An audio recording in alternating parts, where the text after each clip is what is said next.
túrkisbláum himni við túrkisblátt Miðjarðarhafið við túrkisbláu ströndina er kvikmyndahátíð sem oftar. Á strandlengjunni þramma vonlaus smástirni, ósvíkin stórmenni og þykjast stórmenni. Allir vonast eftir athygli. Á ströndinni við Glæsihótel er verið að taka sögulega bandaríska glæpamynd. Nick leikur sjálfan sig í myndinni. Allt er tilbúið fyrir töku en enn vantar nokkur smáatriði, til dæmis á höfuð Nicks. Við síðustu æsandi töku misti hann öll 3 hárin af höfði sér. Snjall förðunarmeistari bætir upp missin. Nú getur tökur hafist en aðalleikonan, Laurie, lætur bíða eftir sér. Ályktun? Hún er að smjaðra fyrir Egon handritshöfundi í vonum að hann auki hlut hennar í myndinni. Við höfum því nægan tíma til að kynnast liðinu. Þetta er Gaston, fyrrum glæpafóringi. Hann er faglegur leiðbeinandi. Framleiðandi og jafnframt leikstjóri er Sammy.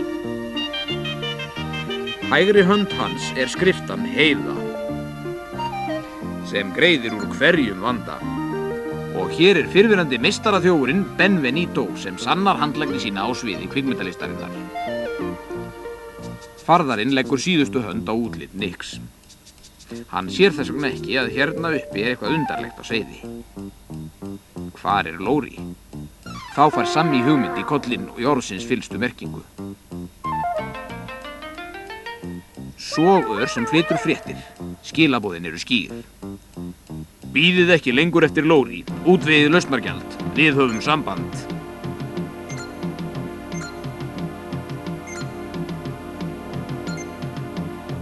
Ályktun? Ritvél af tipsi gerð með gallaðri kommu. Kommuna þekkir hann úr handriti Egons sem dvelur á Glæsihótelinu. Frán augu Nicks sjá Egon við skriftir á svölunum.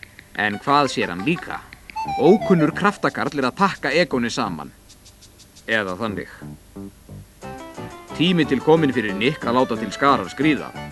Hann er vart úr augsýn þegar síminn hringir. Einkennileg rödd sem kemur úr þessum símklefa hefur eftir frétt úr hádegisblaðinu þess efnis að mynd Sammys hafi nú kostað hann 10 milljón dali.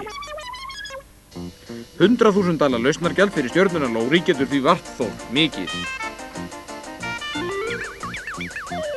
Það er of mikið fyrir Sammy. Á meðan er Nick kominn upp í rithöfundasvítu Egons. En sólhlífin ásamt höfundinum er horfin. Hann getur vart verið langt undan. Fljótt og örugt reiknar Nick út rétt kastorn með tilliti til hæðar, þyngdar og vindhraða. Þá rennir bíllinn í hlað og Egon fær ritvélina beint í höfuðið. Kannski má finna vísbendingar í herbergi Lauriear. Dyrnar standa opnar. Ályktun? Þjónustustúlkan er að sækja óhreinaþvottinn.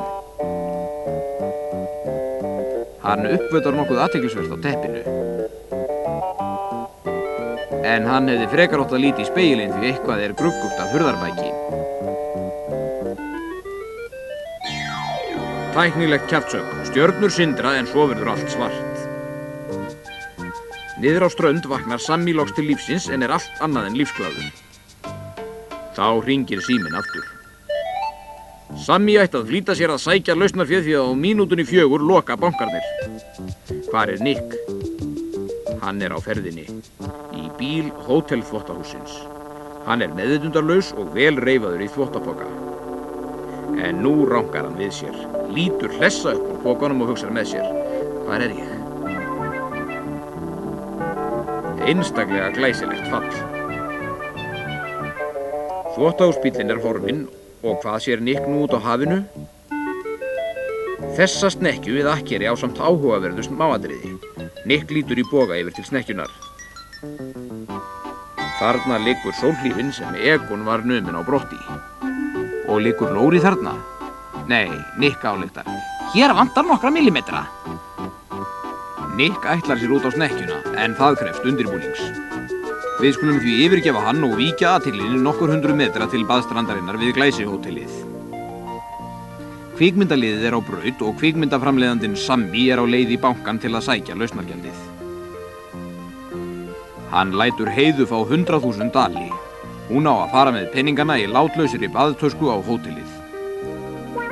Gjaldkeri bankans hefur rétt í þessu verið rændur og Heiða fréttir að það séu engir peningar til. Auk þess klukkan rétt að verða 4 og við skiptum því aftur yfir til snekkjunnar, þar sem Lóri og Egon sennilega haldið föngnum af mannræningum. Þá nálgast brettsiglarið hljóðlaust og hver dylst þar? Nick sem horfir rannsakandi á snekkjuna. Þarna situr gaurinn sem sótti Egon af sölunum, en hverjir eru hinir tveir? Við getum upplýst það. Þýski kvikmyndaleikstjórinn Páll Plottari og félagi hans Klaus Klemma. Þeir eru að lesa áhugavert handrit sem féll þeim í hendur ásamt Egon. Nick kominn að og fer nú hljóðlega meðfram skipshliðinni í leit að Lóri og Egoni. Hér enginn. Heldur ekki hér. En þarna Egon. Hann sefur vært í koju, hlekkjaður við rúmið, ritvél til reiðu ef hann fær hugljómun.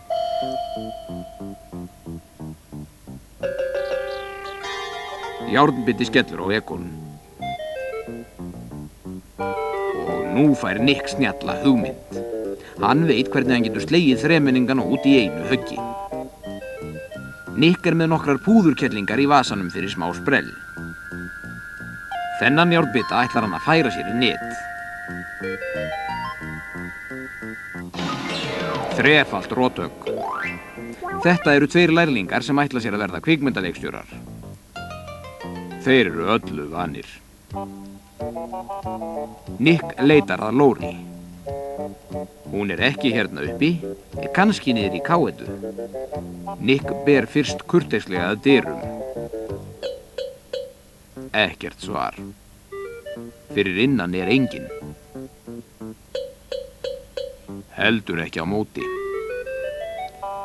Lóri, hrópar Nick. En svo ekki, bara óumbúið rúm. Þetta ekki stærð Lóriar og heldur ekki ilmvatnið hennar. Skammt frá kemst Egon til meðvitundar og Nick fer til hans. Hann opnar lásinn með bréfaklemmu og spyr Lóri. Egon veit ekki hvar hún Hann veit bara að keppinautar Sammys rændu honum til að neyða hann til að skrifa handrit. Nick agndofa. Páll Plottari undrast höfuðlag sitt. Þá birtist Nick og spyr eftir Lóri. Páll hefur ekki hugmynd hana. Hann sver að það var bara rænt Egon og það af þjóðveldisástæðum. Hinn snjalli höfundur Egon hefði fært bandaríska framleiðandunum Sammy heimsfrægð og þá hefði útlitið fyrir þýska kvikmyndagerð orðið enn svartara en það nú.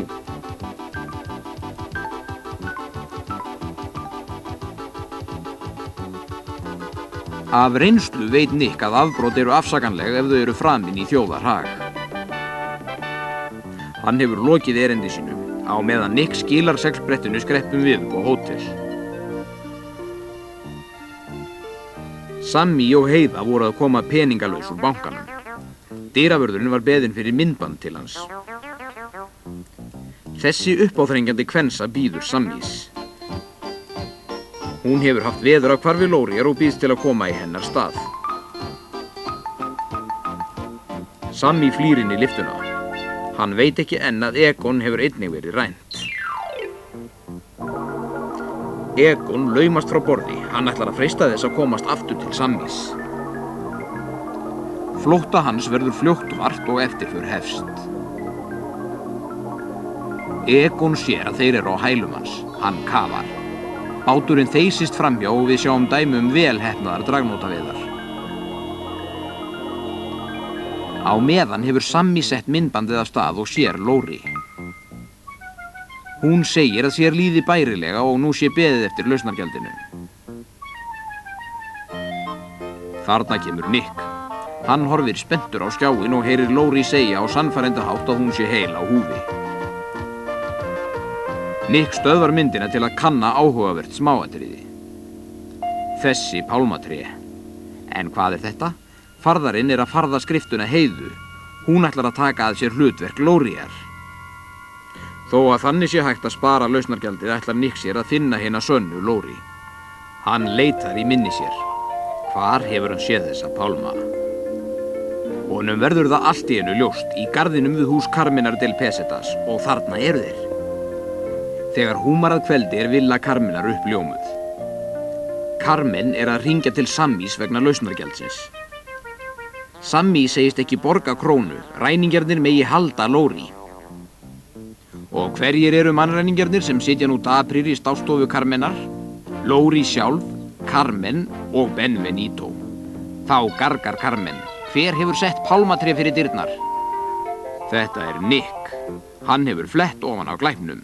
Ránið var bara gabb sem þrenningin ætlaði að nota til að hækka þessi kaupið. Næsta dag eru allir glaðir og samstilltir við kvikmyndatökur. Bandaríkjamaðurinn Sammy og Þjóðverjinn Páll ætla að vinna saman. Egon skrifar handrit í metravís. Carmen hefur tekið við starfi skriftunar Heiðu sem leikur tvífara Lóriar í myndinni. Kvikmyndin ber nú titilinn Tvífari Lóriar. Ekki er hægt að hugsa sér betri málalok.